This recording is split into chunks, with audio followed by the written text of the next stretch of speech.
Hello, this is Clarence. I can help you. Clarence, what is going on, brother? Not much at all. What is happening? Damn, dude. How long has it been, man? It has been... I think I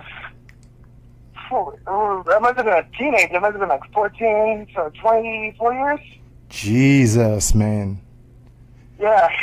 Yeah, that's way too long, man. That is way too long, way too long. So I'm Damn. glad that we've been in contact, though, a lot, though. What's that? I'm glad that we've been in contact. Yes. Yes, definitely. Yeah. Definitely, man. So what's going on? Not much. I'm visiting family in North Carolina.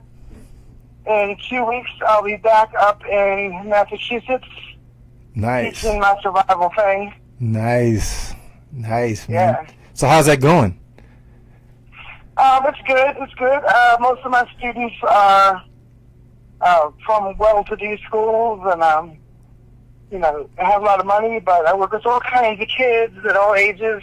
Awesome, man. The youngest are around 10, and the oldest are college age. Nice. Yeah. So how did all that get started? Like, how'd you get into...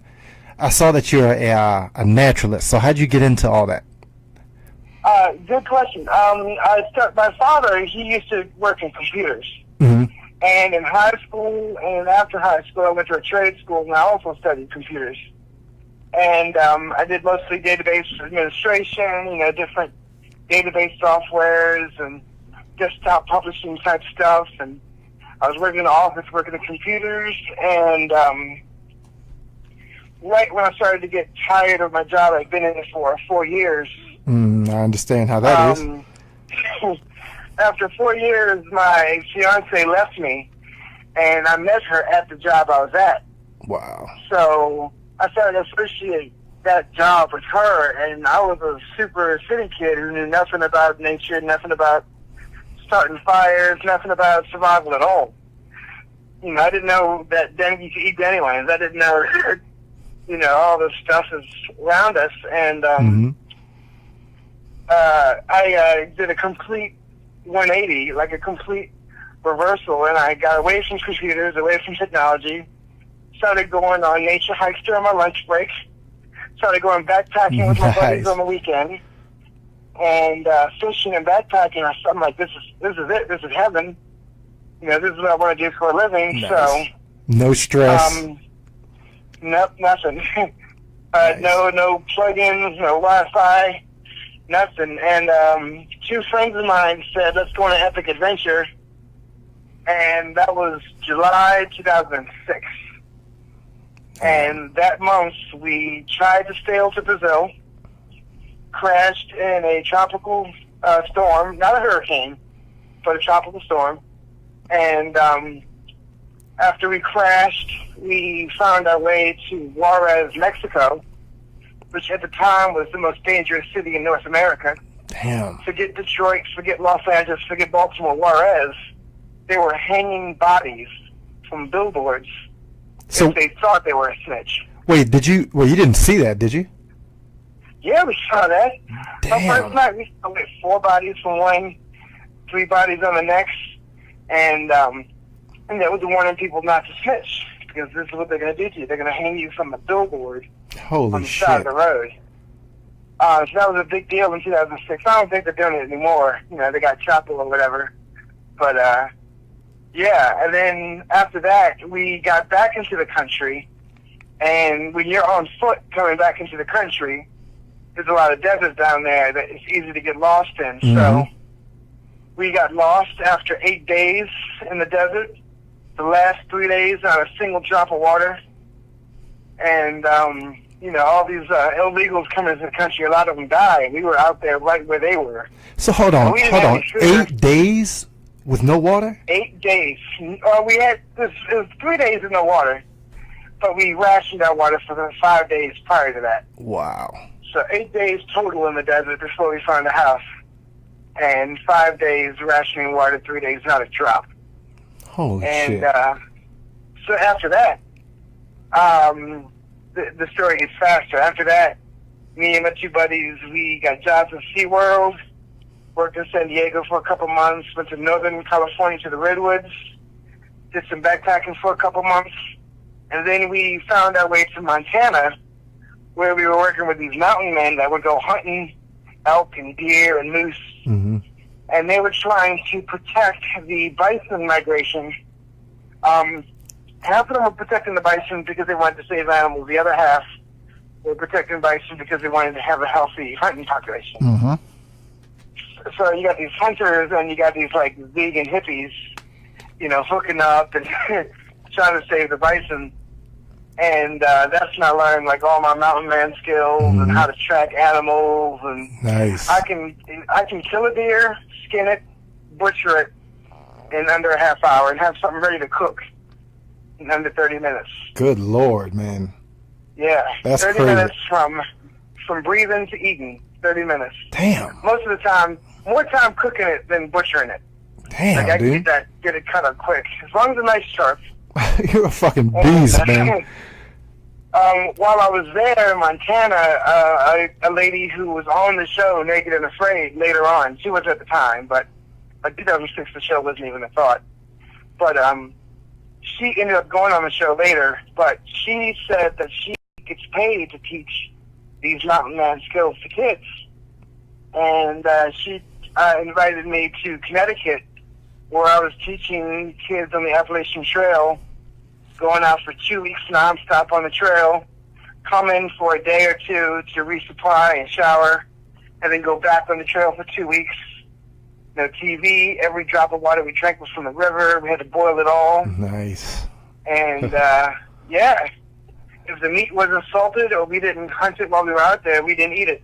There was a Wow. whole lot of rice and tortillas. And Well, I'm sure there's no 7-Elevens, none of that stuff out there. nothing. No delivering Chinese food, nothing. In fact, my third year doing it, I did it every year basically since then. And that's what I'm going back to do in the spring.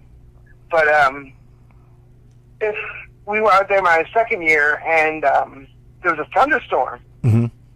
and my color instructor called in, like, hey, we need evacuation. That's usually like an 8-hour process because they got to get the buses loaded up, get out to us. We have to hike to the bottom of the trail to get evacuated. And we couldn't because the 8 other squads that were out there were also in the middle of a storm. So we had to go into storm protocol, which is you can't stand right next to your co-instructor Mm-hmm. because if lightning hits you, it's going to hit him too. So we had to stay at least 50 yards away from each other. And I had the cell phone, he had the first aid kit. So if I got hit by lightning, he could take care of me, and if he got hit by lightning, I could call in to get help. Damn. So that was Damn. our second or third year, and I did that every year. So now, I mean, I do it at a bunch of different schools, but they're all over the planet. I taught survival in West Africa and Ghana on my own, in Oregon. I did it in Montana. I did it in Colorado in the Rocky Mountain National Park. Damn.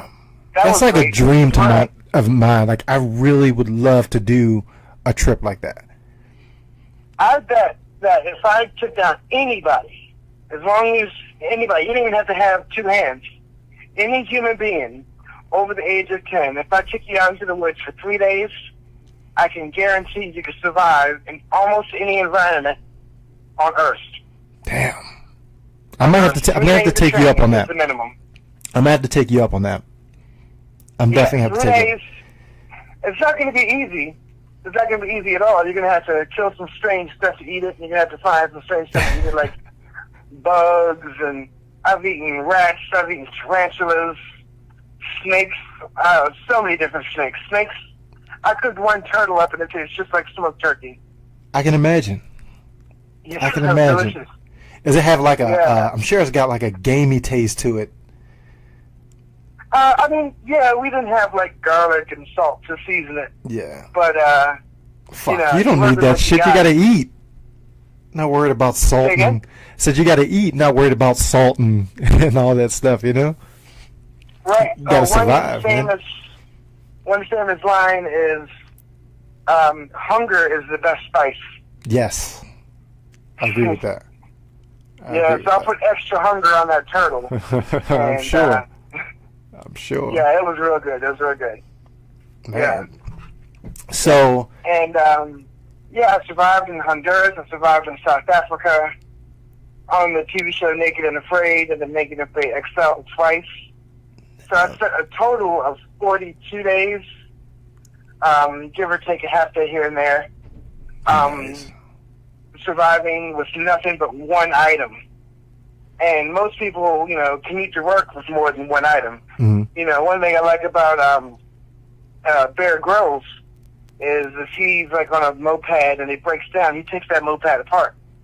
His show, Smart. Survivor Man, he'll hitchhike to a road and hitchhike out, like he's always near civilization. Mm-hmm. And on Earth, it's hard to get away from humans. Yeah. We are everywhere. We got people in Antarctica. Yep. So, if you're lost in America, like, you're not really going to get lost in the woods. You're going to get, you're not going to die in the wilderness. You just keep walking in any direction. You're going to find a road. Eventually. Cars on it. Eventually. Yeah. Yeah. I think it's almost impossible to walk in a straight line for 3 days, unless you're in Alaska. Yeah. If you walk for 3 days in any direction in the lower 48, you will hit a road. I didn't realize how big Alaska was. Like, it's Yeah. massive. Same thing with Texas, yeah. Yeah. Yep. Damn. Yeah, so Alaska, you can get lost in, but I've never been there. The only two states I've never spent the night is Alaska and Hawaii. Yeah. And those are Not my definitely list. two of my dream spots I have to go to Right. eventually. Yeah. I'm afraid if I go to Hawaii, I might not come back. Yeah, it's expensive there, though, man, from what I hear. It is. But here's the thing about Hawaii. I met this guy, his name was Noah, in Montana, and he said, this guy's like 6'4", he's a carpenter, Mm-hmm. and he said whenever there's an earthquake, a tsunami, or a volcano in Hawaii, plane tickets from Los Angeles drop to almost nothing, because nobody wants to go out there. Yeah. So he's got a two-way ticket for $200 from L.A., and if you're fishing, it's against the law to spend the night on the beach. Damn. But you can legally fish 24 hours a day. Wow. So, I don't know if I want to tell this publicly, but as long as you got a fishing pole in the water, you're allowed to be on the beach.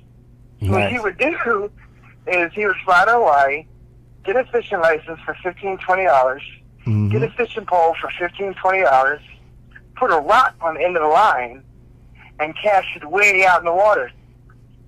Stick the pole on the ground and go to sleep. Mm-hmm. And if Scott came up and said, "Hey, what you doing here?" I'm He'd fishing. be, "Oh, I dozed off. I'm I fishing." love that. I love And that. as long as you got the fishing license, you're not breaking any laws. Hey, that's a way to work it, man. Right. That's perfect. Yeah, so he puts a little hammock up. He's got a little rain fly over the hammock. And he's got a week-long vacation in a hammock on the beach in Hawaii. Shit, how relaxing is that? A hammock on the beach? Yeah. And he's got the rain covers, the rain fly over it. Nice. So, yeah, he paid $250 for a week-long vacation in Hawaii, and he does that once, twice a year. Whenever there's a natural disaster, of course. Yeah. Like, Yeah. Yeah, gets that discount. Crazy, man. Yeah. So I've been blessed because I'm not religious at all. I'm half agnostic, half atheist. Yeah. But 50-50, I ride the line. But I'm lucky that every place that I've gone to work, I was able to learn from somebody and learn something. Whenever I got to a job where I wasn't learning anything new, I was done. I got out of there. Yeah. I disappeared. I like that, man. Yep. I like that. Yeah. Constantly learning. That's good. Constantly. Definitely a yeah. good thing. Yeah, that's what I try to Yeah, do too. I try to be a sponge, taking as much Exactly. information as I can. Yeah. You know? Our great-grandfather said to me once, every day you learn something new. And if you think you didn't learn something new, you learn what not to do the next day. Yep. That's a true He statement. told me, I think I was like 10, I was like 9 or 10, and he said, "What you learned in school?" I said, "Nothing." He said, No. Whatever you did today, you learn not to do that tomorrow. That's right. And I'm like, "Oh, yeah, you got me. You That's got me right. there." Yeah, so since then, since that day, I've never said, "Oh, I didn't learn anything today." Yeah. Not once. Yeah, that's something I'm gonna have to take with me. That's definitely Right. a good thing. And I give that to kids too. I tell that to young people every chance I get. Yeah, you gotta learn something. That's right. Otherwise, what's the point? That's right. And financially, that's held me back a little bit. Yeah. Because when you know everything there is to know, they want to make you the supervisor. They want to make you the manager. And every time I become the manager, they double my check. Mm-hmm. I do it for 1 year, bank all that extra money, and then I quit and go to get a new job at a new place so I can learn something new. Mm-hmm. And I had a job in the Catskills in upstate New York where they taught me how to blacksmith. So now I know how to make swords, I know how to make knives, I can make hammers. You know, I can make a razor and shave with it. Damn, man. Yeah, so I learned that. I learned how to, garden in almost every environment, including Montana. You know, I learned how to process animals. I can make leather. Damn, better than what I could buy in the store. And what I just learned last year at the new job I'm at, how to make pickles, how to make cheese. Damn. So those are the two. I'm starting to perfect it. I've done it for 1 year so far. But I can make cheese better than I could buy in the store, and I can make pickles better than I could buy in the store. Damn, man. I'm gonna have to have you over for. I'm gonna have to have you over for dinner, and you're gonna have to bring the cheese and pickles. So I gotta try this out, man. I walked into a Chick-fil-A once last spring, and I said, "Yeah, give me this sandwich, that sandwich, that sandwich, but no pickles on none of them." Mm-hmm. I'm like, "All right." And then while I'm standing there in line, I reach in my pocket and I pull out a Ziploc bag of pickles. And the lady behind the register says, "Sir, did you bring your own pickles?" And I said, "Yeah, my pickles are better than your pickles. You lucky my chicken's not as good as your chicken." That's funny, man. Yeah, because I would have to come in there at all. Exactly. But they got banging chicken at Chick-fil-A. They got banging chicken. Oh yeah, definitely. I always get the same shit though every time I go, and I gotta start trying something new, man. Seriously. I used to buy the party trays at Chick-fil-A just for myself to take home. Mm-hmm. And then I just eat them every day. Okay, a little handful here, a little handful there. Whenever I want middle of the night, I'm gonna go get some Chick-fil-A downstairs. Just picking at it. Right. That's like me, on Thanksgiving or Christmas dinner. You got that big ass ham and turkey. I just pick at it for the next fucking week. You know what I mean? Yep. I'm in the fridge every fucking 10 minutes picking at this thing, man. Every chance I get, yeah. Oh yeah, chicken soup, chicken sandwiches. I sound like Bubba from Forrest Gump. chicken salad, chicken sandwich, ham sandwich, ham soup. Yeah. So how'd you get into how'd everything start with Naked and Afraid? How'd that process start? How'd you get into that? Oh, that was something else. I had 3 coworkers from 2 different jobs go on the show. Mm-hmm. And I saw them on TV. I'm like, oh, I know what they do. I know what they're capable of. You know, I know what their skill set is. Mm-hmm. And mine is close to it. Not exact, but close to it.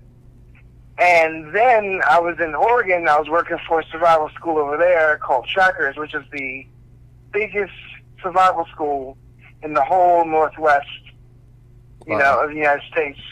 Right now, I work for the biggest outdoor school in the whole Northeast.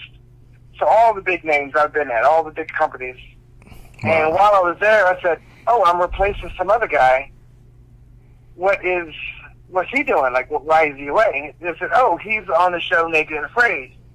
And I said, oh, man, I got 3 coworkers that's been on it. And now you're telling me I'm replacing the guy who's doing that right now. So instantly that seed was planted. I instantly, I got to do this. Yeah. And then I was in Montana again. I think it was my 9th or 10th year out there. And I said to my coworkers, who's got a camera? All right, I need you to film me butt naked in the snow, chopping wood, making stone tools, scraping leather. And I remember seeing that. I remember seeing that on Facebook, and I'm like, dude, that is fucking. He's doing it, man. Yeah, I was naked in the snow, chopping wood and making fire and all that stuff in the snow, naked. In hindsight, I could have had my shoes on because the ground was real cold, Mm-hmm. and that wasn't in the shot. So, like, you wouldn't have known I was wearing my shoes because the angle was just right. But, you know, whatever. I did. It was real. It didn't have to be. Yeah. It was real. And, yeah, I put it in on YouTube. You know, told all my family and friends and coworkers and everybody about it. And I got like 1,000 views. And Naked Afraid called me within 24 hours. Wow. With a contract. And then after I did the 21 Wait, day with a contract already? Yeah, they sent me a contract in 24 hours. That's quick. Because they wanted me, like, right away. And after I did the show, I went, and they called me back a month and a half later to go on the show again for Naked Afraid XL. Nice. So my first episode, my 21 day, didn't even air on TV yet. And I was already filming my second appearance on that same show. Damn, they moved quick, man. Yeah, they moved real quick. And the craziest thing is, while I was in South Africa, the day before I go out to be in the jungle and, you know, have dehydration issues and 115 degrees, you know, no water for a couple days. The day before, the show Alone on the History Channel called me and said, Clarence, we want you to be on the show. Damn. And I said, you know, I'd love to be on the show, but I'm not going to be able to talk to you guys for 40 days because I'm going back into the jungle right now for Naked and Afraid. And they said, oh, that means the Discovery Channel owns me. And I can't go to the History Channel until after, like, I think it's like a year and a half after my episode airs before I'm released from the contract and I can go do other TV shows. Damn, man. Yeah. So they own my image, my likeness, my voice, everything. Wow. So how much longer do you have? Say again? How much longer do you have on the contract? I think this is June or July. I'm free, and I can call them every once in a while, like, hey, I want to do another TV show. And if I wanted to do it before my contract's over, it's fine. I just have to get their permission. Oh, okay. And I see. they have the choice to either match the offer that I'm getting or release me from contract. That's the only two things they can do. You can't say, no, you can't do it, and then not give me some money to not do it. Yeah. So I guess it's kind of a bonus. If I get like HBO call me tomorrow and say, hey, we want you to do a comedy special, you know. Oh, you go do that. Discovery. I have to call Discovery like, hey, they're going to offer me $1 million. You're going to offer me $1.1 million? No? Okay. Then I can go. You got to walk. Yeah, until then, yeah, it's fine. But if I'm not getting paid, it's fine. I can do interviews for free. You know, I can talk to you for free. I can, like, you know, talk to newspapers. I can go on TV. Yeah. But if I get paid or sign a new contract, the contract is when, you know, their contract supersedes that. Okay. Yeah. Okay, so that's how that process works.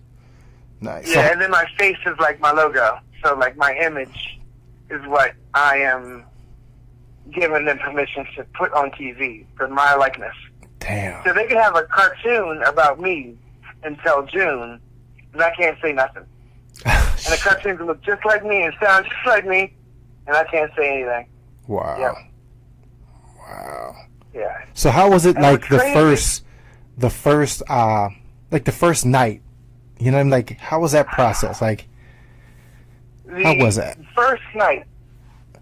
first night is bad, but before you get to that, as soon as you get to your location and you get out of the vehicle, the first thing you got to do is take all your clothes off. Yep. So that was more of a big deal than sleeping the first night. You know, 'cause, you know, you have to take your clothes off, and they get maybe 12 inches from you, maybe 1.5 feet in front of you with the camera, and they go from head to toe, front and back and side, looking at you butt naked. That has to be nerve-wracking, man. He's on his knees, like, with his camera, looking right at my junk. Oh, my God. 1.5 feet in front of it. And yeah, I just kind of, in my episode, I wiggled my stuff a little bit. You know, I could just imagine myself like having to take my shit off, like right there, right. You know what I mean? Like shit, we just met. In front of everybody. You know what I mean? We just met. Now I got to get naked in front of you. No hat, nothing. I didn't have my glasses the first time, and I had to remind myself when I'm 80 years old, I'm going to wish I had a body like this. Mm-hmm. When I'm 70 and 80 and my hips don't work and my back doesn't work, you know. That's right. I'm gonna look at this video like, oh yeah, look at me naked in the jungle. Yeah, look at me walking around without a chain. Look at me, I didn't even need a wheelchair. Let me tell you, man, you're gonna have a shit ton of stories to tell when you get 80. Oh yeah. But that's how it's supposed to be, I'm man. looking forward to it. You know what I mean? That's how it's supposed to be. That's how you're supposed to live life. Like when you get to 80 and 90, you know what I mean? Like you're gonna be in the nursing home, like telling all these stories, man. You know, all your experiences, all the things you've done. That's how it's supposed to be. And I'm pretty confident because, you know, I like to inebriate my brain from time to time, that I might not remember them all. Mm-hmm. So for the last 20 years, I've kept a journal. I'm on my fourth journal now. And for the last 20 years, I only write in the journal the most happiest, positive things that happened in my life. Things that when I'm 80, I want to look back and say, oh yeah, I remember this thing. Yeah, I don't put in there, I broke up with so-and-so, oh, she broke my heart. I don't put in there, oh, I broke my ankle and I was in pain and in bed. Instead, I put in there, oh, the last 3 months I was in bed, but now I'm recovering and running again. You know, oh, so-and-so broke my heart, but now I got this new girl who's prettier and smarter and better, you know, who loves me more, who's not going to cheat on me, you know? So, like, I only put the positives in there, and then whenever I get upset or depressed, because that happens to everybody, everybody has a bad day. Mm-hmm. You know, even the Pope's got a bad day. Yep. Queen of England, she's got a bad day. Yep. They're human. I go back to my journal, and I just read what I wrote in my own words, and I'm writing it to myself as a senior citizen. Mm-hmm. Oh, man, Clarence, don't forget, you were at a George Clinton concert in D.C. with your buddy, and this dude in the audience handed George Clinton a joint, and he smoked it twice, and it handed it to you, Clarence, and then I smoked it, and I had spit from George Clinton on my lip. Wait, did this really happen? So I can say that I smoked a joint with George Clinton. So wait, did this really happen? It was 100% real. Damn. This actually happened. George fucking Clinton. Because I handed it to him afterwards. Damn. Yeah. Because, I mean, it was at a concert. You know, I was just in the audience, but I was on the front row. Nice. And, you know, he smoked it twice. He took 2 hits, and then he handed it to me, and I took 2 hits. And puff, puff, pass, I gave it to my buddy. He took 2 hits. So we both could say we smoked weed with George Clinton. Nice, man. Another year, there's a band called Ladysmith Black Mambazo, and they used to perform with Paul Simon.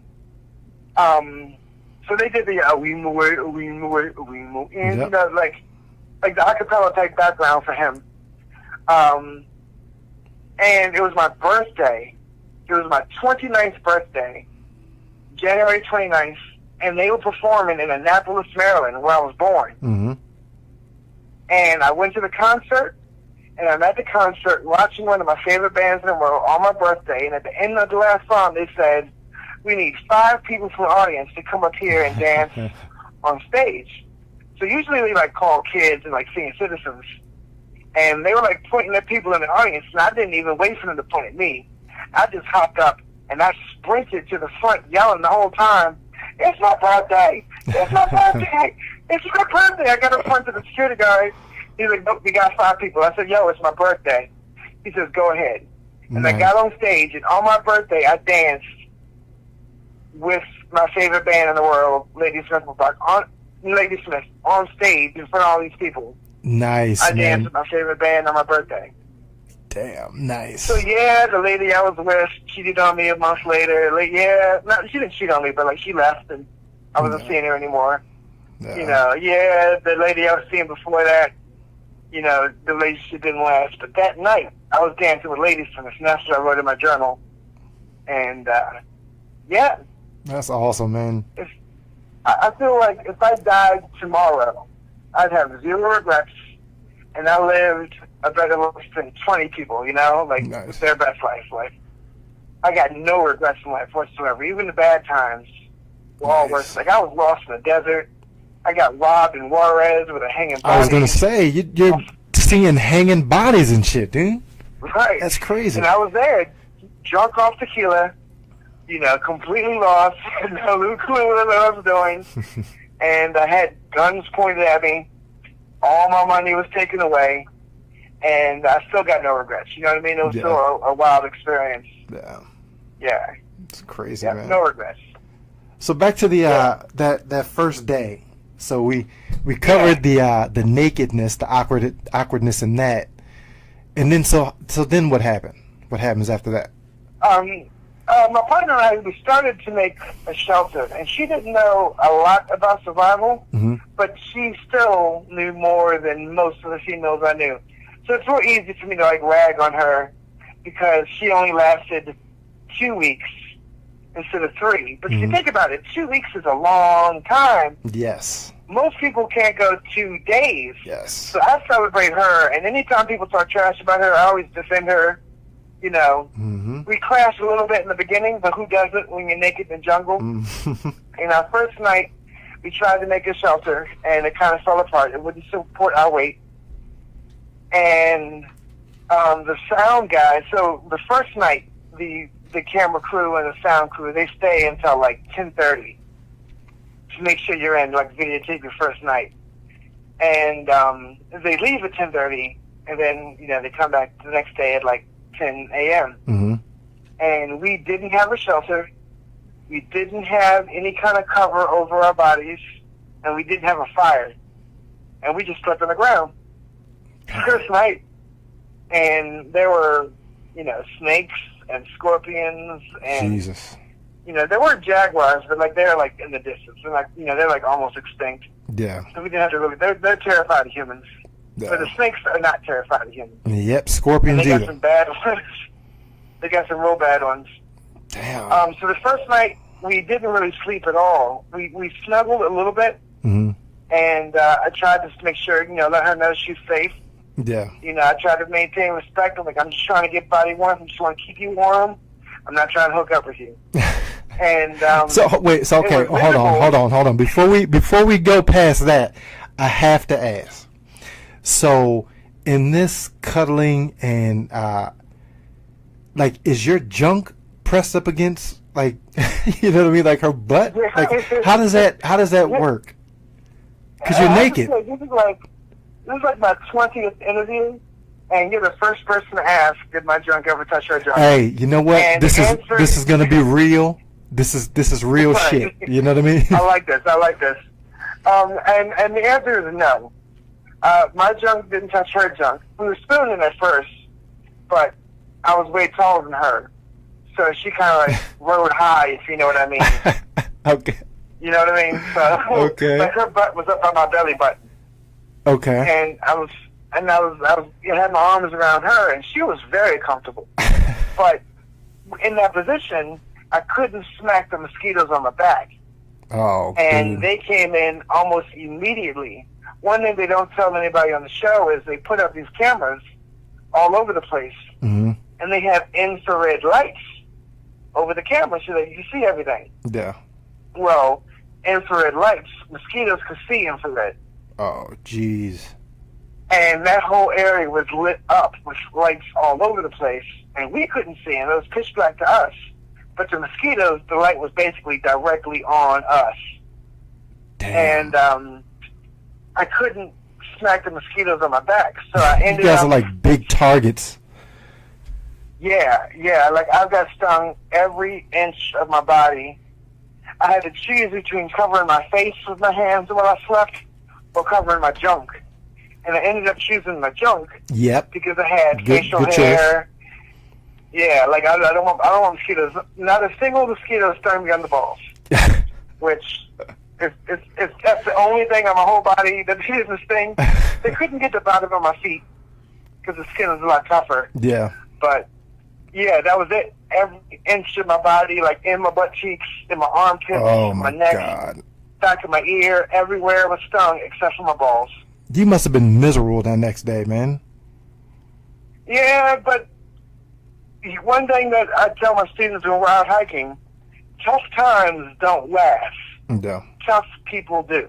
No. That's right. So those bad times, if you can get to the bad times, that makes all the good times better. Yep.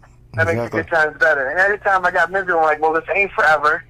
This isn't going to be the rest of my life. You know, this is just going to be 3 weeks max. You know, if the camera crew gets killed, you know, I get lost, maybe it might be 4 weeks. But I can make a big enough fire. I could burn this whole jungle down before, you know, somebody find me, you know? Yep. Like, I knew how to get out of there. I knew which way the coast was. I kind of knew where in the country I was. So if I was all alone, I knew that I was 4 or 5 days walk to the coast. Nice. And all the rich people live on the coast. You know, that's where all the mansions are and all the resorts. So, Nice. yeah, I tell people if you're lost and you can find a stream, just go downstream. Eventually you're going to get to some millionaire's house, and they got food, they got cell phone, Wi-Fi, showers, you know. Nice. Yeah. Yep, you can't get lost. That's where all the rich people live, on the mountainside. The nice views. Nice, man. Yeah. So that. So yeah, the first night we ended up going back to back, because then the mosquitoes couldn't bite our backs, and we were warm, and she didn't have to worry about my boys. I kept saying, my beans ain't touching your franks. Nah. Ain't no beans and franks here. Yep. Ain't no connection. And you know, ladies, they have, you know, their cycle. They got like issues sometimes. Yeah. Oh, dude, I forgot about that. That happened early on, like the first couple of nights. Oh. So, you know, not only was she emotional, but you know, she's a little messy. So, yeah, the attraction was not there at all. Oh man, I totally forgot about that. Yeah, that's a real thing. And then after that is a 40-day challenge. So it's possible to happen twice while you're out there. And thank God I'm a guy. You know, I can pee standing up. And, you know, I'm not trying to be sexist or anything. Like, I love women. I really, really do. They're all beautiful. All of them in some kind of way they're beautiful. But, yeah, I didn't have to worry about the issues they had to worry about at all. Man. Nah. Yeah. So that was just the first night. The second night, I had a fire, and I ended up sleeping by the fire. And then after that, we didn't cuddle again. So there was really no point where I'm like walking around with a heart on, like, oh no, look how stressed out I am. Like, yeah, you get so starved and so like malnourished and mosquito bitten that you're not really caring about like, oh, am I going to get some? Am I going to hook up? Yeah. Now. You're worried about survival at that point, man. Right. Damn. Now, I'm not going to mention any specific names because I'm not going to do that to them. But I know for a fact that some people that go on the show hook up. Oh, I'm sure. It's just a fact. I'm sure. Just a fact. You get a naked man and a woman out there. They get lonely. Both attractive. Extreme conditions. Yep. You know, I know, like, I can look in the eye, like, I know what you did, you know what you did, and your husband doesn't know, and your wife doesn't know, but man. I know. I'm not trying to mess up anybody's home life, though, but... Yeah, I can understand that. Oh, yeah. It happens, for sure. Yeah, I was wondering about that. I was like, I wonder if these people hook up. Like, you know what I mean? Like, you're going through something like that, man. I'd say 1 out of 20, maybe 1 out of 30. Wow. And so far, 60 people have been on the show. So it's got to be more than that. Maybe 1 out of 10. You know, like a quarter of the people, or 10, what's a 10? Yeah, 10%. 10% of the people hook up. Wow. Yeah.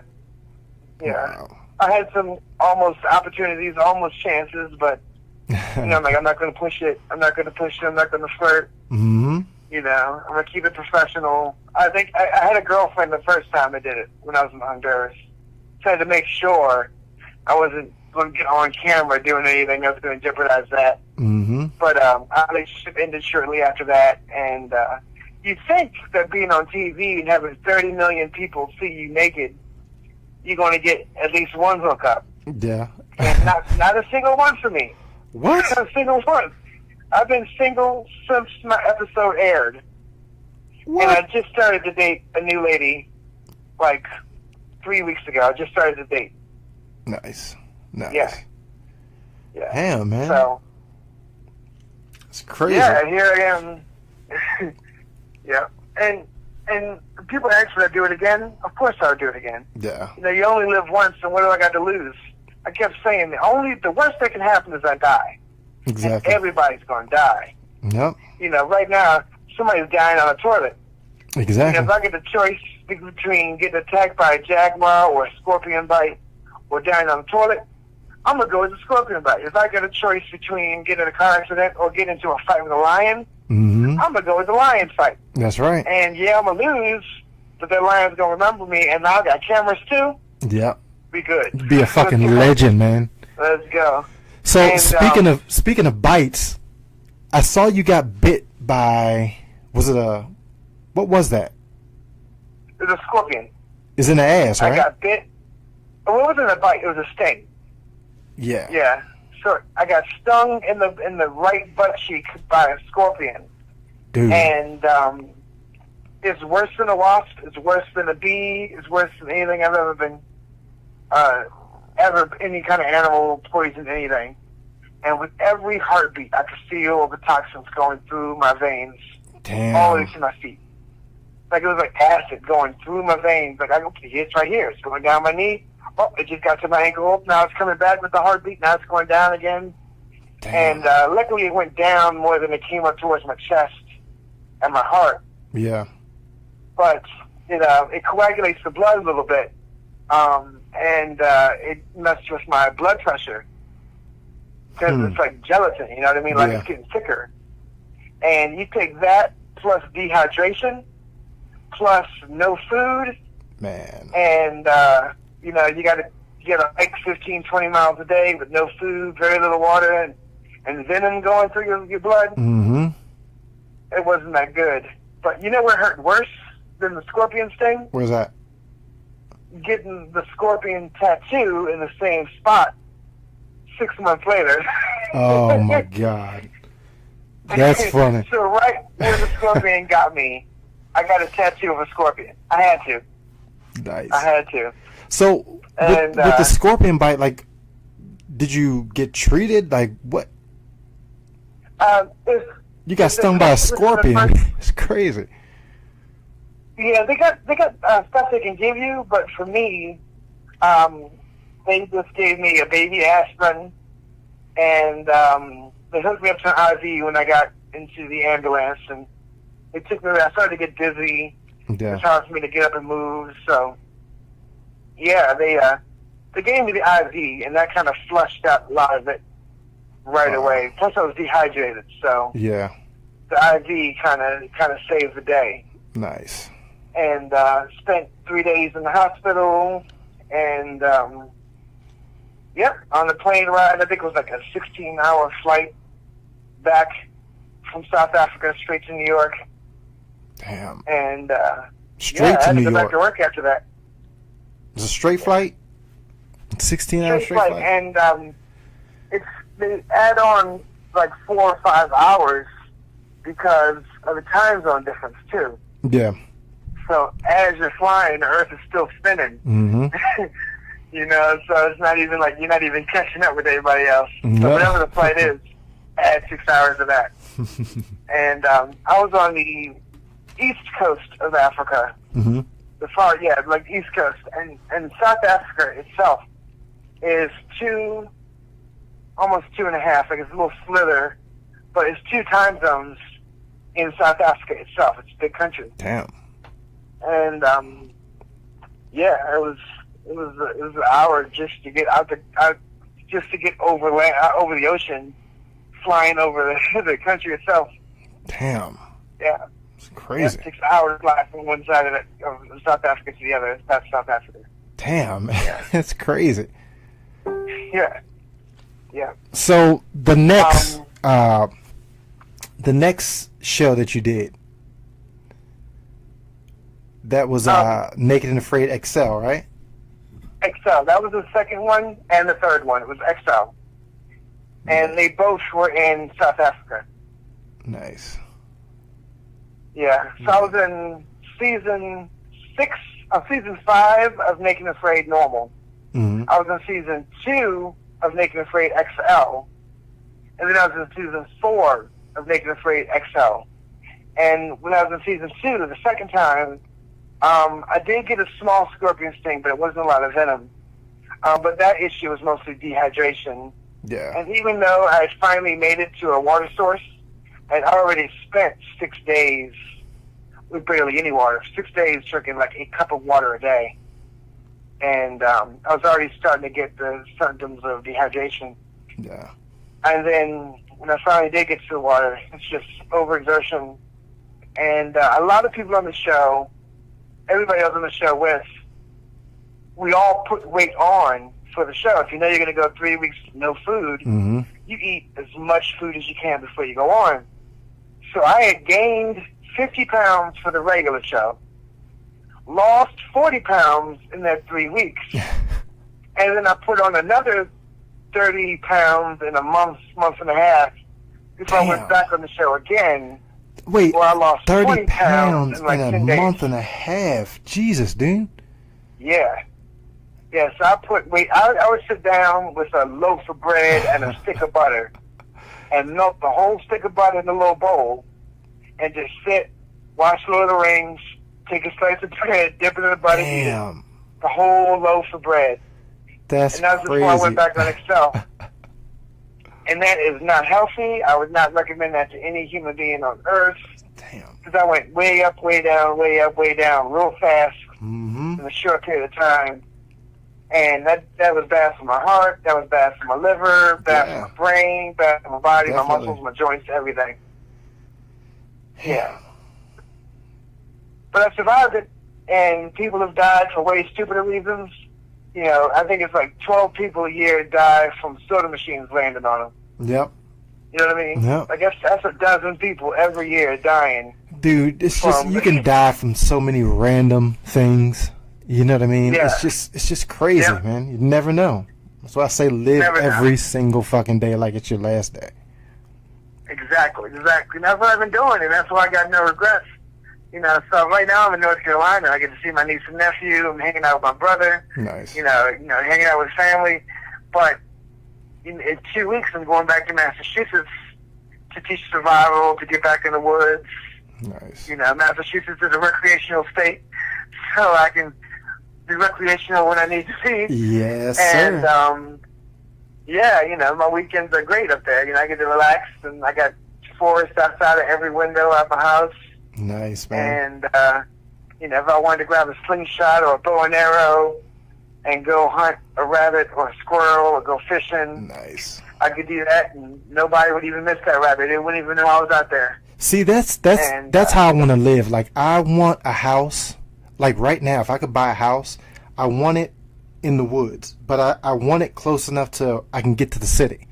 But I also, like, with the house, I want to be able to go outside and shoot my guns, drive my four-wheelers.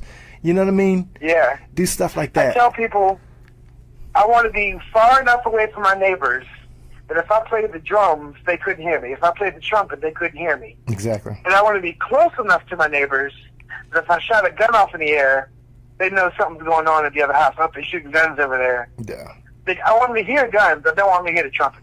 Yeah. So that's a perfect distance. That's a perfect distance. If I can't walk around my whole house butt-ass naked and not have somebody call the cops on me, I'm too close. Yep. I'm too close. Yep. Yep. I agree. That's exactly what I want.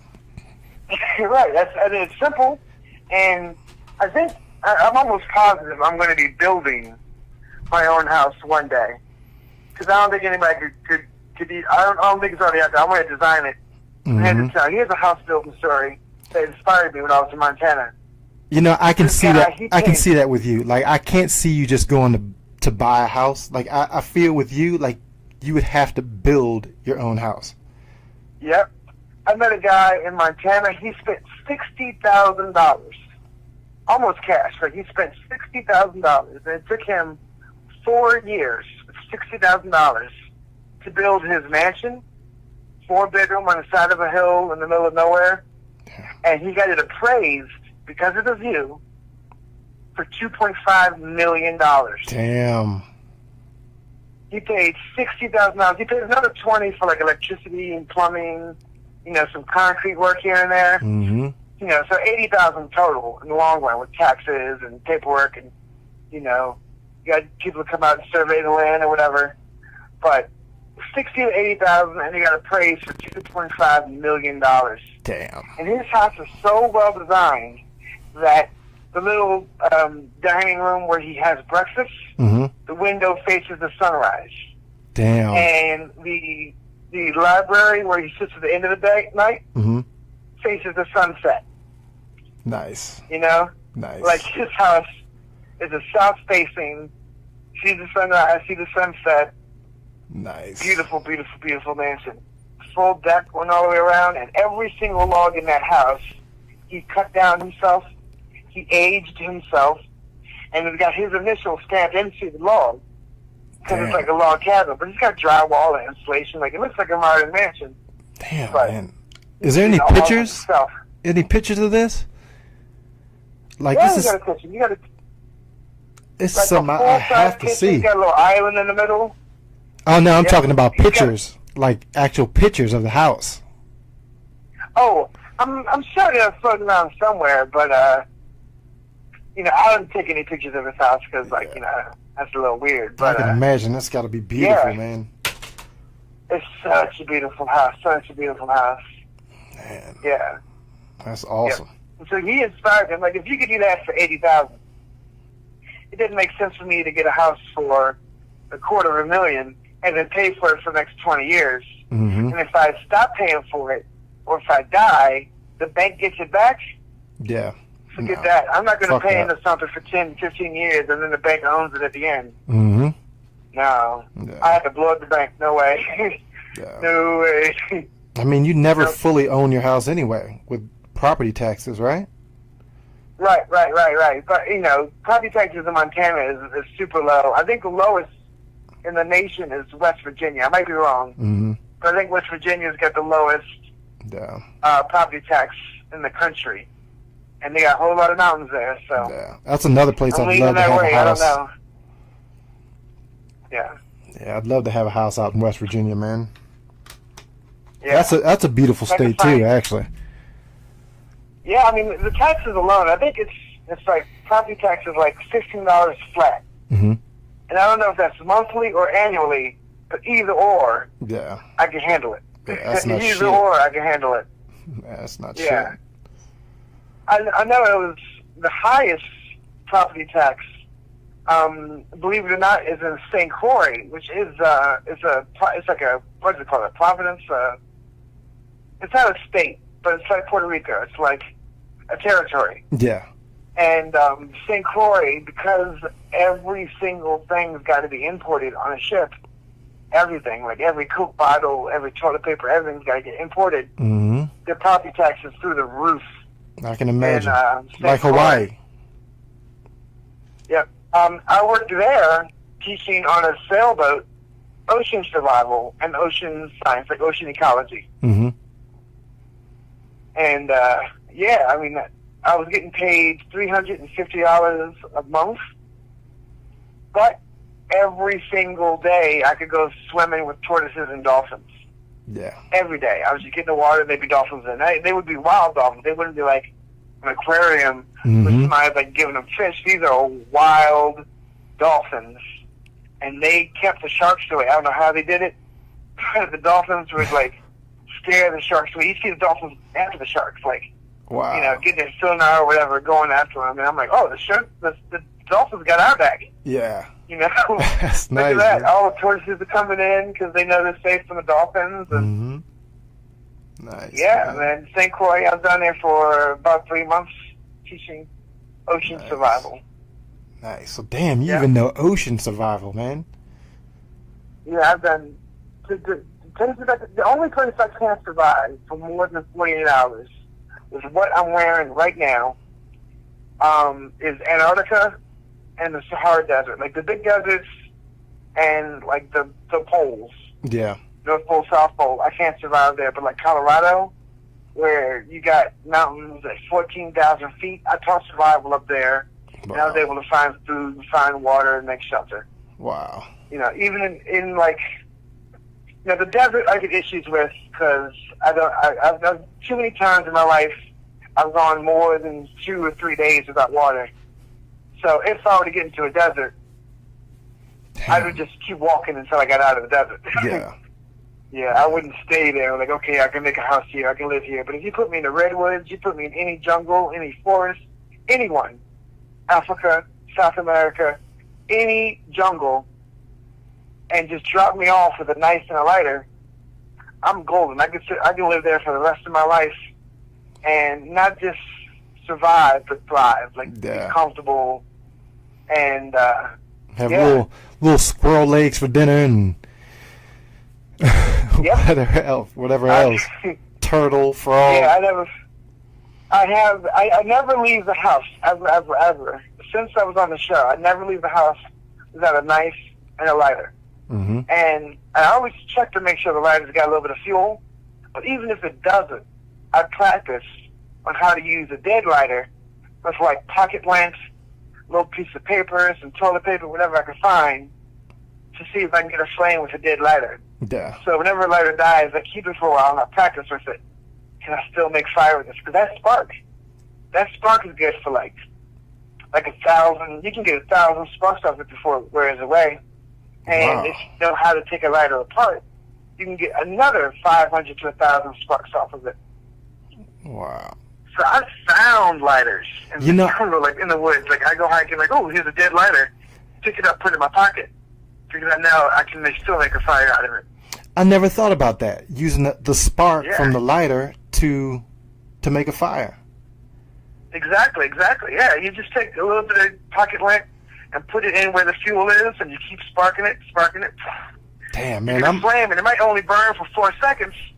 But 4 seconds is all you need to light a bonfire. Exactly. 4 seconds is all you need to get, like, you know, and I kept saying, like, if I get lost in the woods, as long as I got this fire, I could make a bonfire.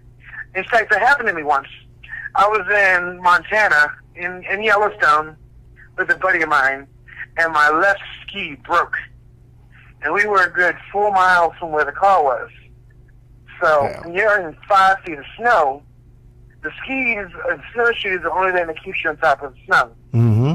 And if I had snowshoes, I could like take my shoelaces or take some branches, and I could fix a snowshoe. Yeah. But my ski I couldn't fix because the ski's got to like slide. Yep. Cross-country ski. So my left ski broke, and I used it as like a walking stick to try to stay on top of the snow, but my left foot kept going knee-deep in the snow. My right foot would be on top, and then my left foot knee-deep in the snow every step. And so I told my friend to go ahead. You go to the car, you start it up, you get that heater going, because when I get in the car, I'm going to need some heat. Mm-hmm. I could do 4 miles pretty quick. I'm thinking I could sprint 4 miles almost, you know? Yeah. I guess not a lot. But because I had one ski, I didn't know this, but I was slowly favoring going to the left. Oh. And it started to snow. And I'm walking, and he's way ahead of me, and I couldn't see his track anymore.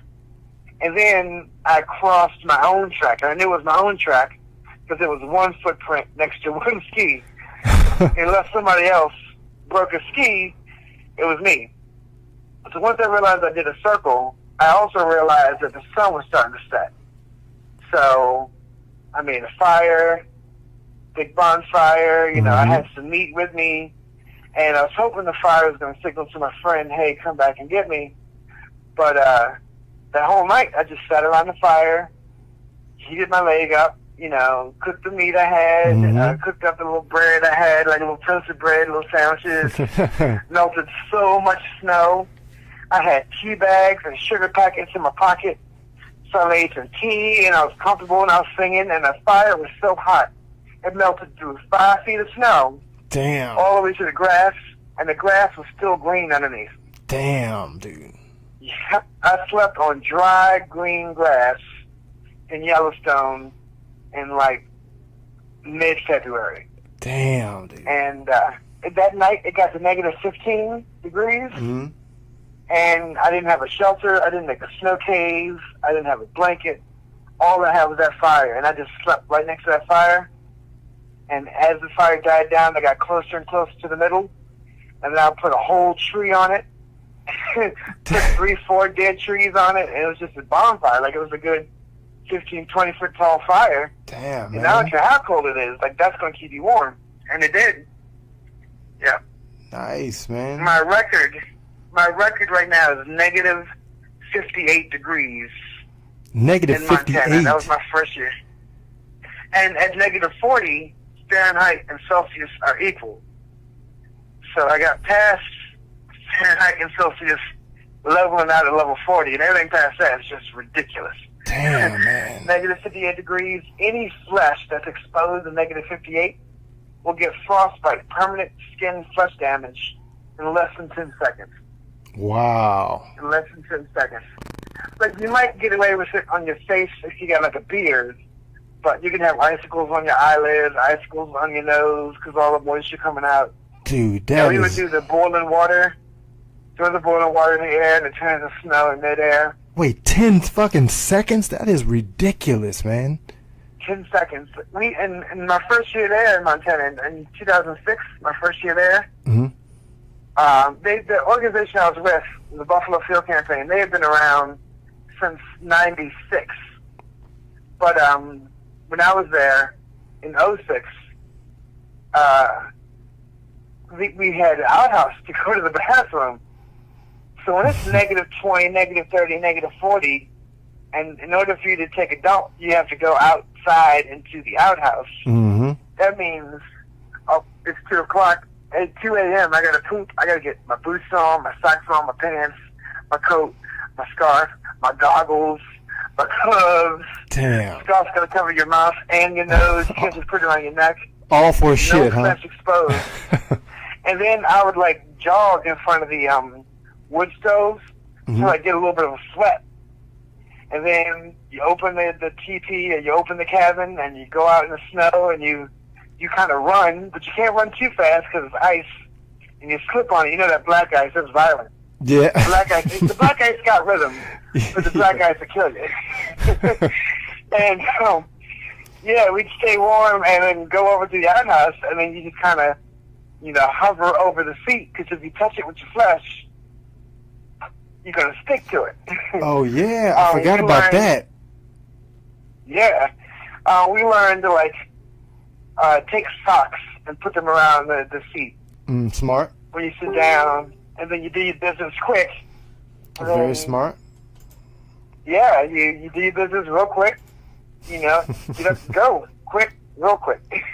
Nice, super man. quick. Yeah, you don't go out there until you absolutely have to go. Like, you're about to dump in your pants. Like, you don't go like, I kind of got to go to the bathroom. I'm just going to sit down before. You go before the sun sets. Because when the sun sets, it can easily drop 40, 50 degrees. That's insane, man. Easily. That's insane. Yeah.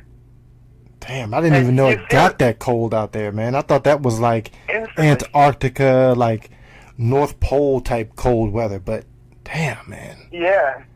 In Montana, I mean, you're at 10,000 feet, 12,000 feet. So just the elevation alone will make it cold. Plus, it's winter. Yeah. So, that's fucking gnarly, man. Jesus. It's terrible. But, what doesn't kill you makes you stronger, and I survived most environments. And, I feel like I got Earth covered. Mm-hmm. I feel like if you blindfolded me and you dropped me off someplace random, as long as I still got my clothes on, I'm good. Yep. I'm totally good. Coming out alive. And, right. And there's people everywhere, so yep. I'll be fine. That's right. And I haven't worked on computers. Every once in a while I go to a job, and they're like, oh, you know about computers? Could you hook up our printer? Oh, could you hook up this, that, and the other? Mm-hmm. But that's not what I'm there for. I'm not there to work at computers. I'm there to, like, learn the new plants in the environment. I know over 50 different wild plants in every single ecosystem that you can eat. Mm-hmm. Everywhere you go. And I always study what you can eat, what you can use for medicine, and what's dangerous. I got to study the dangerous ones, too, because I don't want to make a stupid mistake. Yeah. My So if dad. a plant can live there, I can live there. My dad showed me a lot of things, like a lot of edible plants out in nature, things that you can eat growing up. Yeah. So there's And then definitely. they got apps on your phone and books Oh and all yeah. kinds of stuff. Oh yeah.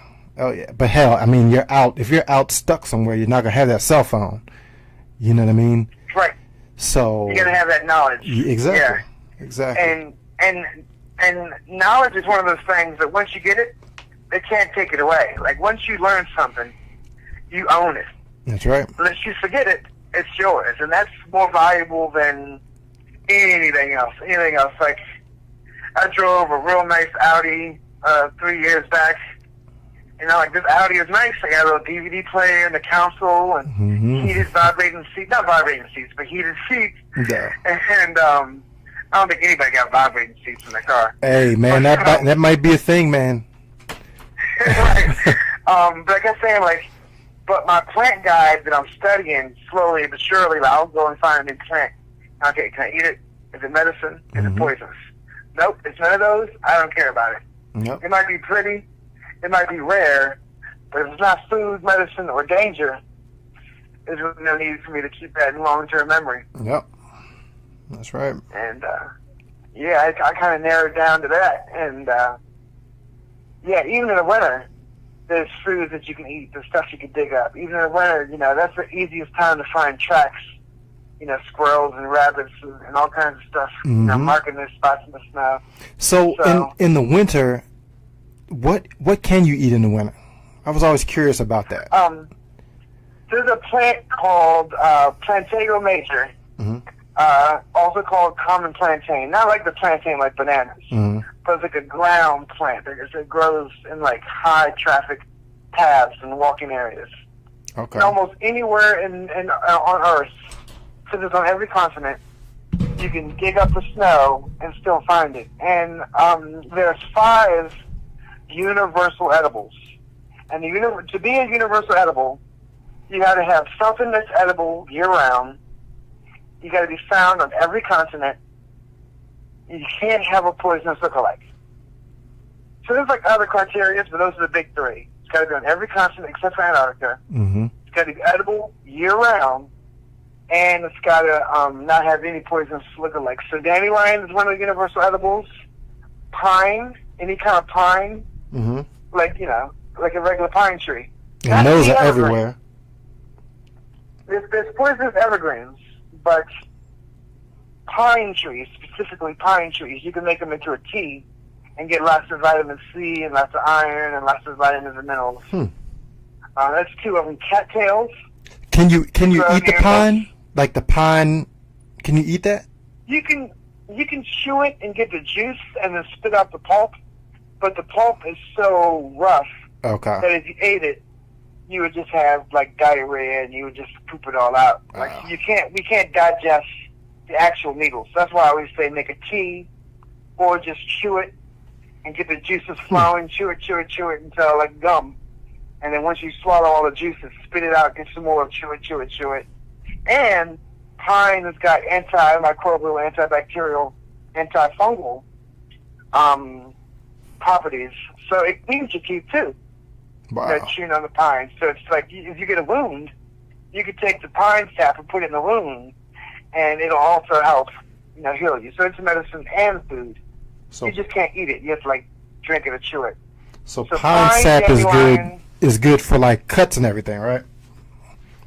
Because I'm sitting here writing all this down. So pine needles or the sap from the pine trees is good for cuts and everything. The sap is good for cuts. The sap is good for rashes. You can put it on athlete's foot. You can put it on your face after you shave. Wow. You know, you can put it on anything. The sap. One lady that taught me a whole bunch of plants, she used to mix it with beeswax. Wow. And use it like hand lotion, you know, but it's also like hand sanitizer. So you put it on and you're not going to get germs and dirt on your hand in the first place as long as you get that sap all over your hand. Wow. Pine, dandelions, cattails. Every part of cattails got something you can eat even in the wintertime. Like the roots you can eat year round. The little hot dog on the stick part of cattail. When it's green and young, you could just roast it over a fire and eat it. When it's old and like brown, you can fluff it up and use it to start a fire. You can use it for a pillow. Nice. You could grind it like flour between rocks and make a flour, make little cattail cakes. Oh wow, that's cool as shit. Yeah. I actually knew that's that about the cattails. I knew that part about the cattails, but I didn't know you could that's a make. popular one. I didn't know you could make fucking cattail like bread like that. That's pretty cool. Yeah. Little cattail Wow. cakes, yeah. Cattail, dandelion, pines.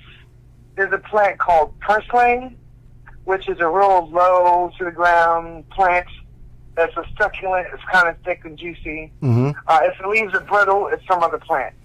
But if it's like soft and plump, purslane you can eat. And I always forget the fourth one. I think common plantain is the fifth. Common plantain. I think that's all five. Common plantain, also called Plantago major. And Plantago, that's what they call it in France and in Spain. Like every place else they call it Plantago. Mm-hmm. But you know, we Americans, we call stuff whatever we want to call it. Oh, we butcher shit, dude. We call it plantain. Even though there's already a plantain out there, they call it common plantain to kind of specify it a little more specific. But common plantain, not only can you eat it, but it's the absolute best thing you can put on your skin if you have any kind of skin problem. You got zits, you got scars. I knew a woman who had a wart on her chest, and she took the plantain, crushed it to a paste, and every day put it on her wart, and after 7 days, it was 100% gone totally. Wow. Wow. You ever see the first Lord of the Rings, where Frodo got stabbed by that poison blade? No. I know people are gonna be amazed that I've never seen Lord of the Rings, but all right. So imagine someone's got a poison arrow, right? Uh-huh. And they shoot you in the arm with this poison arrow. You pull the arrow out. You could take plantain, chew it up, stick it in the wound, and it will actually draw out the toxins Oh wow. and draw out the poison. So will that work for So, like snake bites and stuff? Yep, you can put it on snake bites, a lion bite. If you amputated your arm and you put a whole bunch of that on the end, you wouldn't have to cauterize it, because just keep putting plantain on it, it will keep all the infections away. Wow. It's like bacitracin or like whatever you put on a wound. It's like better than foot cream. When I hike, sometimes I'll put it in my feet, like in my shoe, to make sure, I don't get any infections.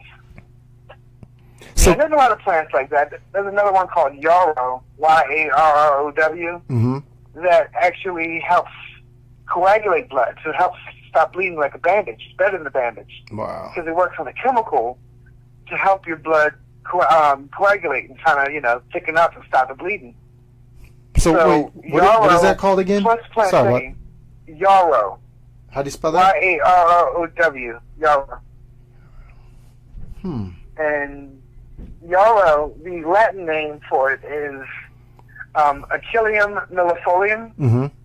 And it's called Achillium because the legend is Achilles would take the plant to war with him.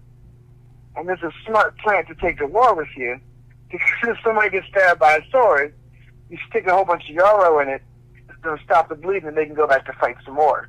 Wow. Yeah, so the plant is named after Achilles. That's and awesome. That plus plantain will take away the infection. The yarrow stops the bleeding. That's like my whole first aid kit. And I can find that most places all over the earth. I'm not going to find it in Antarctica. I'm not going to find it in the desert. But So every place I've worked, can you buy that? Like, can you go to a store and buy the common plantain and the yarrow plant? No. The reason you can't buy it in the store is because that takes away money from the pharmaceutical industry. It takes away. Some big businesses like, we don't want you growing medicine in your backyard. We want you to buy it from us. Yeah. So as long as somebody can make a money off of us not knowing that this medicine is growing in our backyard, Yep. then, it's not going to get the FDA approval. It's not going to get the pharmaceutical industry, if they don't own it, they don't want it out in the public. That's sad, man. That's why they always say, like, homeopathic medicine isn't science. Oh, these herbs, aren't that good. Like, you're telling me a medicine that is named after Achilles. That means the ancient Greeks knew how effective this was. Yep. And it still does the same thing. It didn't change. It didn't lose its potency over thousands of years. It's still just as good. Don't tell people about it. Yeah. In fact, some people say that was the main push behind the Salem witch trials. The main reason people were killing all these witches in New England is because the witches were the females that knew all the medicine and the herbs to use, and the doctors were like, no, I went to Cambridge, I went to college, I got a doctorate, I'm a doctor, I'm going to heal this medicines.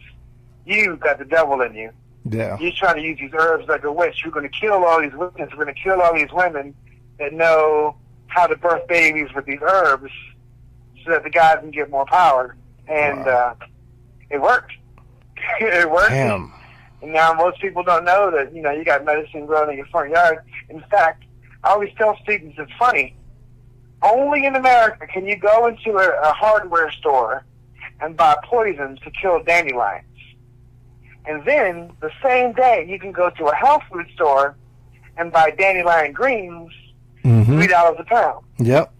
So how am I going to spend, as a country, we spend millions of dollars for poison to kill dandelions, and we spend millions of dollars to buy dandelions in the grocery store. My mother was paying $50 for dandelion tincture in this little jar, and she would take a couple drops, put it in tea, and it helps boost the immune system, helps keep the liver strong, and kick out toxins. It's real good for you, real good for you. And I said, Mom, you paying $50 for a tincture, dandelion tincture? You got dandelions growing in the backyard. So we went back, we dug up some roots out of the ground. I went and I bought a bottle of grain alcohol. I put the roots, I washed them off real good. I scraped off the skin off the roots, washed them again, put them in a jar, filled the gap with the grain alcohol, put a cap on it, and said, don't touch this for a month. And in 30 days, strain it into any container you want, and it's the exact same thing. Wow. And we paid like $9 total. And the $9 was for the grain alcohol. Dandelions were for free. Damn. And they're like, you just say, and you got like $400 worth. Yeah. I mean, you got a big jar of it. It's this little tiny bottle for 50. Shit, bottle that shit and sell it, man. You know? Right. And people do. There's a lot of people that do it like commercially.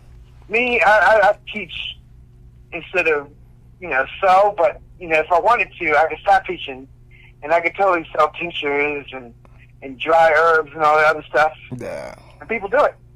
Well, hey, hit me up when you're ready to start marketing this stuff, man. Hit me up, man. Let's do it. Yeah. I just do free samples. Exactly. Yeah. Man. So you're doing this thing. I saw on Facebook. You're doing this thing called Be More Rooted. Yeah. So Be More Rooted was a company I started, and I started it 3 years ago, 3 years ago, and it was basically what I was trying to do was do what I've been doing for the last 12 years in Baltimore. For 12 years, I've been I worked at 8 different schools. 8 schools in 12 years. A couple of schools I was at for 2 years. The Caribbean one was only for 3 months. Oregon was only for 4 months. Africa was only 3 months. West Africa when I was in Ghana, teaching there. So, a lot of different variety, not a lot of consistency. And most of them were for very, very rich people. And they pay really well, and they want their kids to go on a nature hike with the naturalist professional out in the woods. And I said, I'm all about helping out these wealthy people, because I think, I'm not going to be prejudiced. Everybody needs to learn how to live in peace and harmony with nature, and everybody needs to know how to survive. Exactly. If emergencies happen. But I looked at what happened in New Orleans after the hurricanes hit down there with Katrina. Mm-hmm. And I said, look at all these poor people that are relying on the government for water and food and shelter. And when you rely wholeheartedly on the government, you will fail, because the government is us. Yes. You know, we are the government. The government is a reflection of what we allow us. You know, you're only going to be controlled by somebody who you allow to control you. That's right. So all these people in New Orleans were relying on the government for food, water, and shelter in case of emergency. And I'm like, there used to be Native American shelter down there. And when a hurricane hit, they just picked the TP back up and they kept living. They were just fine. You know what I mean? They could get some water and they were still clean. They can go hunting and know where the animals are moving, move with the animals up.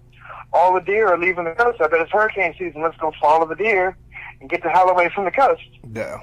But you got people that's stuck in these cities that don't know how to feed themselves or give themselves water. Don't know how to survive, man. That's scary. On a regular basis, not even like, forget about emergency, like day to day. Most people can't get water unless it comes out the tap.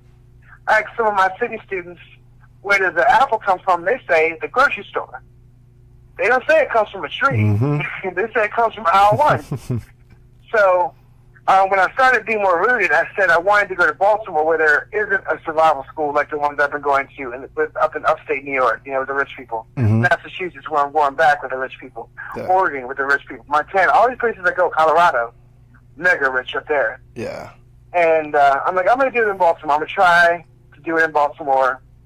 And first, I'm going to give classes to adults to get the word out. And then once I get some income in and once I get the name recognition, I'm going to start going to schools to get the field trips. And then you get state funds and city funds from the school to come out. And, you know, as a nonprofit, you can get donations and grants.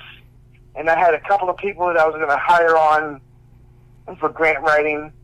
And I got a board of directors together. I had bylaws, and I went through all the paperwork and all the legal stuff, and I did all the advertising. And when I offered a class for $30, I got maybe 20 people the first time that said they wanted to. Mm-hmm. But came class day, not a single student showed up. Oh, so I dropped the price. I said a 3-hour class with a TV star survival specialist. $15, 3-hour class. Who wants to come out? Again, all this money I spent thousands of dollars in advertising. Yeah. Thousands of dollars to get like logos and like, you know, get my name out there. Got commercials on Facebook, commercials all over. Not a single student. So finally I said, all right, I'm going to give a free class all day. Come at any time you want, from 9 a.m. to 9 p.m. I'm going to be in this park where I paid money for a booth. You know, I had a bathroom. I had an indoor location in regards to the weather. I had maybe 300-400 acres that I could like move around on. I found deer tracks while I was out there. Free class. And I said, I called it urban survival, designed for if a hurricane comes through, or if a snowstorm comes through, or any kind of natural disaster, and you're stuck in a city, World War III, zombie outbreak, no matter what it is, if you can survive for free, and I'll help you survive. And I bought maybe 100 knives with a flint and steel attached to the knife. And I said, okay, I was going to give this for free with the $30 class. Then I was going to give it for free with the $15 class. And that would have broke even because each box cost about $15. Yeah. And each knife plus the flint and steel. You know, I got a bulk rate. So it was cheaper, and I was able to get it directly from the manufacturer. You know, no logos and names on it at all. You know, so before it even goes to Dick's Sporting Goods, it came straight to me. Bought 100 of them, and no one showed up. So I said, all right, I'm going to give the class for free. I'm going to use 10 to 20 of them for my students to like actually use. At the end of the class, if you wanted to buy one, you could buy one, and then I could kind of make my money back. Yeah. Not a single student showed up. Not a single person in the whole of Baltimore City. 3 different times teaching the class throughout the summer, and not a single. Then I went through all of my money reserves. I went through all of my savings. I'm like, well, I could be broke here in Baltimore. I can go get a job, in the office like I used to, or I can go back to a new school in some far-off place. Mm-hmm. So I still own the name. I still got the Facebook Be More Rooted page up. You know, I get a little bit of traffic there, like maybe 2-3 likes a month here and there. You know, posting some wild plant thing or some, you know, survival tidbits and pictures here and there. Yeah. But A, I'm not in Baltimore permanently, and B, without some outside organization helping me, or without, like, my board of directors were just my friends, the people I worked with. Yeah. You know, I didn't have, like, corporate execs. I didn't have, like, a board of, like, known people with, like, big reach. I think 2 people, one of the ladies that I worked with, who was on my board, had her own company where she would go to animal shelters, get animals that needed, you know, to be adopted, Mm-hmm. and then she would take them to schools to play with kids. So the kids got to play with these animals, the animals got to interact with kids, and the animals were more likely to be adopted. Mm-hmm. You know, they weren't just sitting in the home, they were coming out. And she'd been doing this for years. She made, you know, a good, healthy amount of money, enough to buy her a car and a house for vacation. And she was ranked as one of the top 10 most, most, like, not powerful, what's the word I want? Most Influential. successful. Successful. Yeah, so they were like, she was like one of the top 10 ladies in the Baltimore metropolitan area for nonprofits. Wow. And she actually helped me with all my paperwork. She actually helped me, you know, get my name out there. And it wasn't enough. People just don't associate urban and city with survival. And it's their loss. That's why everybody in New Orleans, you know, they got rape and murder and deaths because people couldn't get water in New Orleans because they were relying on the government for water. You know, they were relying on FEMA. You know, and FEMA's not always going to be there. Me personally, I will never go to a FEMA camp. I will never go to, like, oh, everybody's going to the stadium to survive. Yeah. I'm all right. Nope. Y'all go to the stadium. Nope, I wouldn't don't do care if it's 10 feet of water. I'll be at 12 feet, and I'll be all right. Yep. Yeah. So that self-reliance, that self-preservation is what is lacking, and people just don't have it. People just don't. They just, I mean, damn, I feel like that's a skill like everybody needs to learn, to know, you know? Yeah. Is how to survive. Basics. And I'm going to tell you what, like, eventually we're going to need it. Eventually we're going to need it. So. You know, even Rome fell. You know, Exactly. even like Egypt, ain't nobody living in those pyramids or around those pyramids. You know, like you got to go away a little bit. No. Even in Egypt, so like Rome is gone. Those roads are gone. Those aqueducts are gone. Like this is not forever. The pipes in your house ain't forever. Like nobody. There's electric. The power lines to look at when I'm driving around, like those are forever. No. No way. And it's so easy for like a small event accidental, and the power's out for 5 days. Yep. If you got no power for 5 days, that means there's no water flow for 5 days because your water pump is electric. Everybody's water pump's electric. So if you got no water for 5 days, people are going to die. People are going to die. Yeah. If they can't turn water on their tap for 5 days, they're going to die of dehydration. And then, the average human can only go 3 days with no water. Damn. That's it. So that means most people on Earth, not on Earth, most people in America, if you had the whole grid shut down for a week, most people would go to violence, and stealing, or hoarding, or trying to hope and pray for the government to come. You know, wishes and prayers, and that's about it. That's not going to happen. That's yeah, no way. And you know, Russia, China, you know, Democrats want Republicans to fail. Republicans want Democrats to fail. Yep. You know, racists want races, you know, to fail. Like, you know, even Hispanics and blacks, they want the Klan to fail. Yeah. So we got infighting here in the country on our own. Yeah. You know? And then we got outside people want to fight us too. And then we got the environment. Then we got, you know, pollution. It's like, you know, I joke about zombies, but a zombie apocalypse is kind of an ideal situation. That means most people aren't going to be using the water. Most people ain't going to be using can openers. You know, most people aren't going to be picking dandelions and cattails and surviving. Yeah. I watched The Walking Dead. I'm like, what do you mean they hungry? I can see plants on the screen that they can eat. Yep. I'm in the audience, and I'm like, they just walk past lunch. Exactly. Yeah. So what do? You know, like, I got the information. I'm secure myself. Mm-hmm. But, you know, I got very close friends and very close family that would not survive if the shit hit the fan. Yeah. They would not survive at all. It's sad. That is sad, man. But, you know, if it's survival of the fittest, I'm going to try my best to be the fittest. I'm not going to lie on somebody else to be the fittest. Yeah, I feel like I tell people every day, like, learn a little bit of survival skills. Just, I mean, learn something. You know?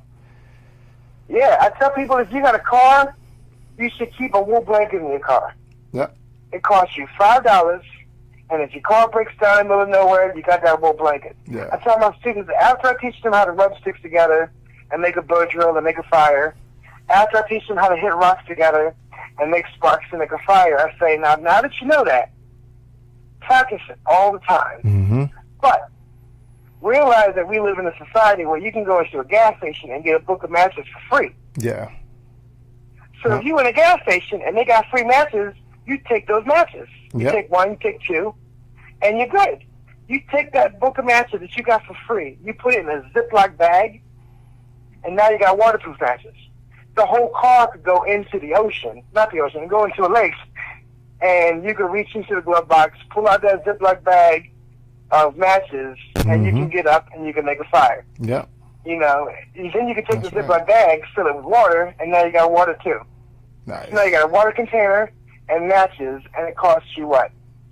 2 cents per plastic bag, 5 cents per plastic bag, matches for free. Know how to rub the sticks together. Know how to make it with the stones, rubbing the rocks together. Know how to take a dead lighter and use it, but buy a lighter that works. Yeah. And then just keep it. Yep. Every time, I always have 2 lighters on me, one at my house and one in my pocket every day. When one dies, I go and buy 2, stash the extra one away. Okay, another one dies, now I got 2 again. When I get down to 1 lighter, I never get to 1 lighter. For more than 24 hours, I never have just 1 lighter. Yeah. I always have a second lighter, and usually I have a third. Yeah. And I got a box of waterproof matches, and I got a bow drill, and I got a flint and steel. And all of these are just things I carry with me in my day pack. You know, a lot of people call it your go bag. Mm-hmm. For me, it's like that's just my regular, I'm going to go for a day hike bag. I got 4 ways to make fire. I got a steel water bottle, so if I need to boil water, I can do it. A plastic water bottle is not going to do it. Nope. But if I know how to get water with no water bottle, that steel water bottle makes me a king. You know, if I know how to make rope out of vines, if I've got 50 feet of rope in my trunk, then I'm fine. Yeah. You know, if I can stay warm with no wool blanket, the wool blanket is just extra. And yeah, I can confidently say I can survive in any environment outside of the desert or the Arctic. That is amazing, Indefinitely. man. That is amazing. Indefinitely. That's like me. I actually, in my car, in the trunk, I actually keep a knife. I keep a lighter. I keep a rope. Exactly. You know, and people always say, "Hey, man, you're crazy for doing this," but it's preparation, man. You never know what the day is going to bring. So it's better to have it and not need it than need it and not have it. Yep. Exactly. It's ancient wisdom. It's ancient wisdom. Exactly. Yeah. Man. And then I tell people, you know, like me personally, if a tree can grow there, I can live there. Mm-hmm. Yep. And that's it. If there's a plant somewhere around there, then I could be there too. And I know, what was it? How long ago was it? Like in the last 10 years, something happened in New York where the electricity was out for 4 days. Mm-hmm. And I forget what happened. I think it was like a power grid issue or something. I forget what happened. Mm-hmm. But the power cut out for a couple of days in New York City, like a big metropolitan area. All the people with a whole bunch of money, they just left. Easy greasy. Yeah. All the poor people got in line so they can get their jug of water and their little bag of oatmeal at the FEMA station. I keep saying FEMA, but the government assistance place. Yeah. And a lot of people committed suicide. A lot of people died. I had a roommate who, when the power cut out for 2 days because of snow and the power cables got all messed up, she just sat in her living room and cried because the TV wouldn't work. What? So for a day or two, she just cried. Oh, that's all she did. Come on now. And now I'm like, you got like board games. Like me, I know how to play guitar. I got some drums, and I got batteries for my keyboard, so I can play piano. Like, see, I can entertain myself. I got books to read, board games, all that stuff. And she just cried. She just sat and cried. Tried to go to her parents' house to use their TV. The power's out too. She went there and cried. And like, you are so reliant. Like, I don't want to live off grid. Yeah. I like having, power cables. I like having, running water on tap. But I do want to be as self-reliant as possible. Mm-hmm. And the more self-reliant I am, the happier I am. Exactly. Yeah, and I'm happy with that. Yeah, I can grow old that way. And even if I don't grow old, even if I die tomorrow, I'm still happy that I was able to share a lot of information with a lot of people. Yeah, if I've been teaching for 12 years, and each year I get 5,000 to 10,000 people, that means I've worked with 6,000 to 10,000 people directly, me personally, taught, around 10,000 people in my lifetime. Nice, man. Easily. That's a conservative number. That's and nice, if one of those 10,000 people, if just one, saves their life because of a survival class that took with me, then I'd say it's all worth it. 100% worth it. Definitely worth it, man. Yeah, it's definitely worth it. Like I say, it's just one life. And even if it's not directly, even if I taught somebody and they taught somebody else, still worth it. Still glad I did it. Nice, man. And I wouldn't trade my life for anybody's. Nice, man. Man, I want your life, man. Your life is awesome, man. Yeah, I mean, it's not always easy. Yeah. But Bruce Lee said, don't give me an easy life. Give me a hard life and give me the strength to handle it. I feel like I just read that I just read that recently. I might have messed it up a little bit, but yeah, it's Bruce Lee. Like, any advice from him is bad as advice. Yeah. Man, I'm gonna have to get you out here to the. I'm gonna have to get you out here to the house, man. Have dinner or something. Catch up, for sure. I do plan to come through that way in about 2 weeks. Near the end of February, I gotta go. I'm driving from North Carolina back up to Massachusetts, and I don't know yet if I'm catching the bus or train or plane or buying a car or renting a car. I'm probably going to buy or rent a car. Okay. Because then I can go at my own pace and I can take all my stuff. Okay. But, yeah, I'll definitely be coming through there. And I'm going to let the world know on my way. And I'm going to definitely let you know as well. Because I'm going to tell you, this is what we're going to do. We're not going to say, we're going to try. We're going to make this happen, man. I need to get... we got to catch up, bro. It's been way too long, man. Yeah, it's too long. Over 20 years. Yeah, that's Easy. too long. That's too long. Over 20 years. But I will leave you with this. You still got that pen and paper with you? I got it, man. This book, I recommend more than the Bible. I recommend this book more than any survival guide I've ever read. Because every survival guide, for the most part, is the same. Every survival guide you buy is like, oh, here's how you make a shelter. Here's how you make a fire. Here's how you clean water. And that stuff is easy to find. You don't even need to buy a book for that. You can get it online for free. They got 1,000 YouTube videos on how to make fire and shelter. But there's one book called Deep Survival. The Deep Survival. And Deep Survival, yeah, DEEP, Deep Survival. And it's by, the author, his name is Clarence Gonzalez. And I never met the man directly, but I've advertised his book. I've even given lectures about his book. I had an audience of 150 people, and I talked to them for 4 hours about this book. I just did a class last summer. At the beginning of the summer, I did a class in Connecticut on the same book, a 3-hour class. There's a bunch of adults. And Lawrence Gonzalez, he's the author, Lawrence Gonzalez, and he wrote a book not about the physical skills you need on how to survive anything.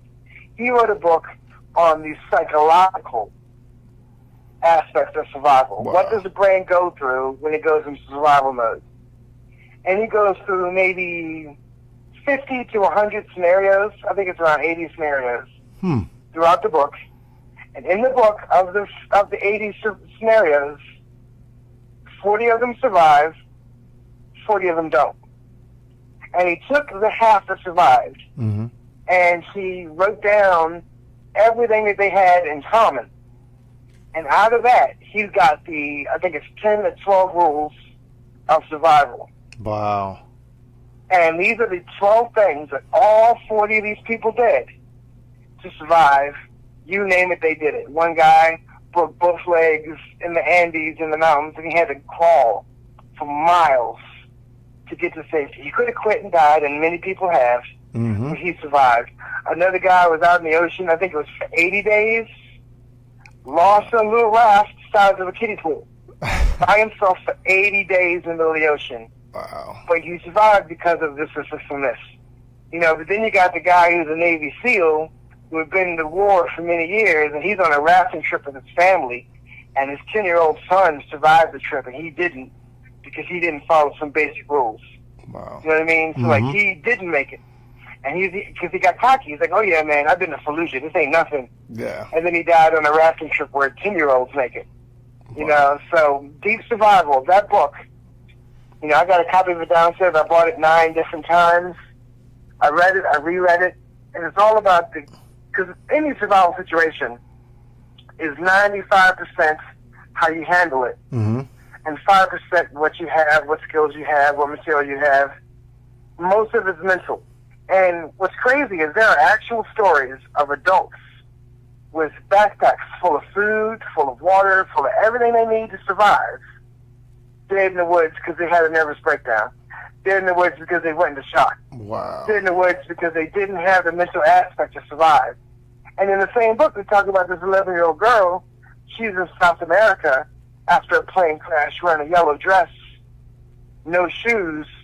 She's 11 years old, and she is the sole survivor from the plane ride because all the adults were like, no, we're going to stay up here in the woods, on top of the mountain and wait for rescue.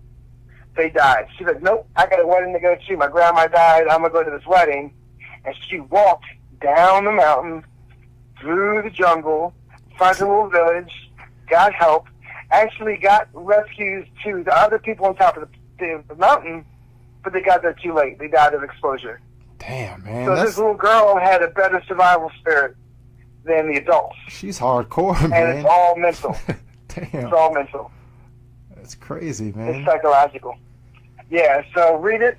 Everyone should read it. The whole world should read it. I can't wait to meet Arthur because he basically did what no other survival book will do. Every survival book's like, oh yeah, you gotta fire this way, you gotta make a shelter this way. They don't talk about like when you lost in the woods, you can't be like, oh man, I'm gonna be late for work. Oh man, am I gonna pay my bills on time? Yep. Like no, you gotta get the hell out of the woods. Exactly. Forget about your bills. Forget about, you had a date at 8. No, forget the date. You need to go survival mode. Yep. And that book has helped me literally smile in the face of death because everybody's going to die. Yeah. Why am I going to be afraid of it? Let me go ahead and face every day like it's my last. Let me do everything I can. And, one of the stories in it is this guy who's in an airplane and he crashed in the middle of the Sahara. He crashed his plane in the middle of the Sahara back in the 30s. It was World War II. He's in the middle of the desert, and he's crashed. And he pulled out his lunch, had an apple, and he bit into the apple. And he did get rescued. He did survive. He stayed alive for 12 hours, and somebody flew over and saw him and got him. But he said when he bit into that apple, it was the best tasting apple ever. I bet.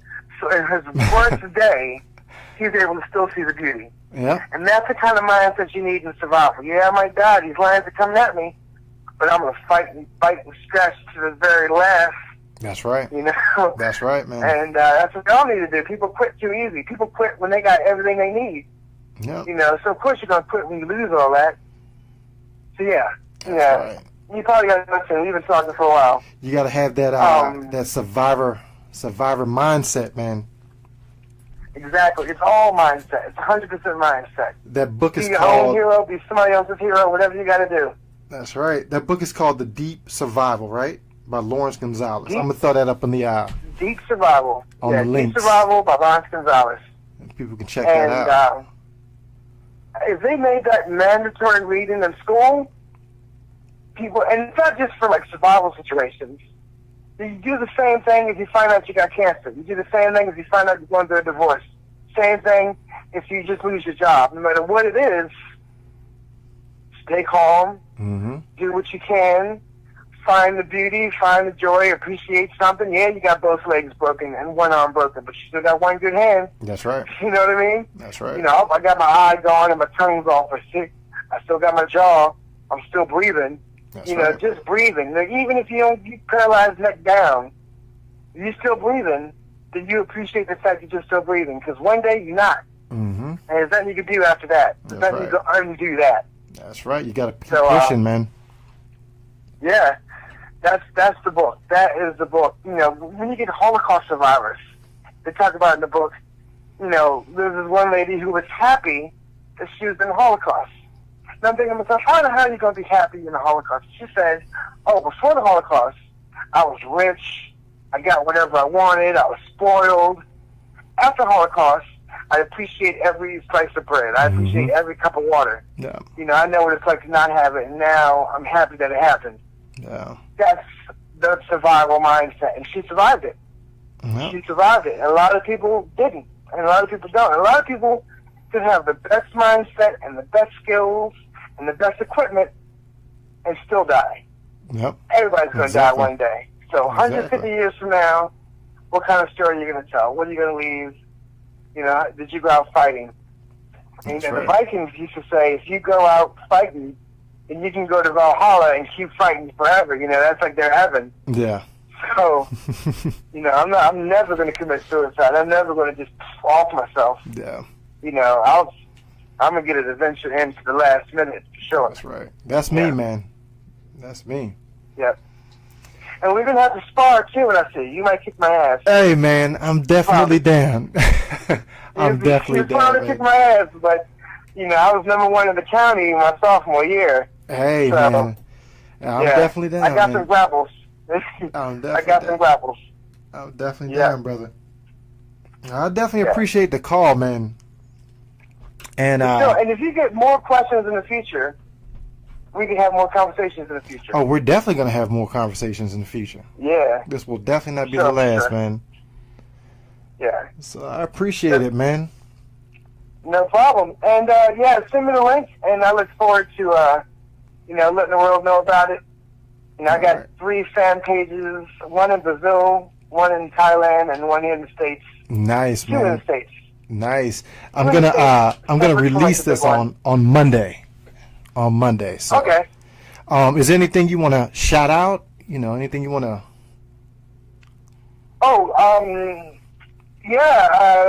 Be happy and do what you love, because you know something's going to kill you. Everybody's got to die of something.